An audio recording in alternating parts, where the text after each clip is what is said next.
Friends, இன்னைக்கு சூப்பராக சுரக்காய் வச்சு ஒரு கிரேவி தான் செய்ய போகிறோம். எப்படி செய்யறதுன்னு பார்ப்போமா? ரொம்ப சிம்பிள் தான்.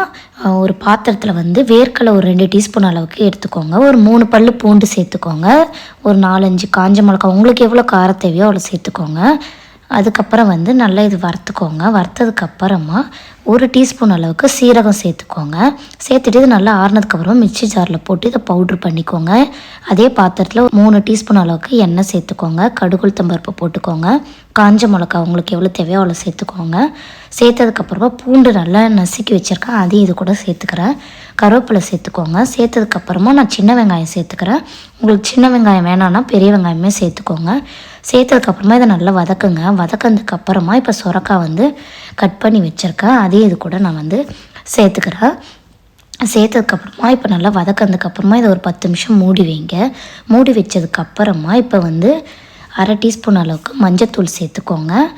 மஞ்சத்தூள் சேர்த்ததுக்கப்புறமா இப்போ தேவையான அளவுக்கு உப்பு போட்டுக்கோங்க. உப்பு நிறையா போடாதீங்க, கொஞ்சமாக போட்டுக்கோங்க. தேவைப்பட்டால் உப்பு சேர்த்துக்கோங்க. இப்போ வதக்கினதுக்கப்புறமா 1/2 கிளாஸ் அளவுக்கு தண்ணி சேர்த்துக்கிறேன். தண்ணி சேர்த்துட்டு ஒரு 5-10 நிமிஷம் நல்லா மூடி வச்சு வேக வைங்க. இப்போ நம்ம வந்து வேர்க்கடலை காஞ்ச மிளகாலாம் வறுத்து பவுட்ரு பண்ணதை வந்து இது கூட சேர்த்துக்கோங்க. சேர்த்துட்டதுக்கப்புறமா ஒரு 5 நிமிஷம் குக் ஆனால் போதும்.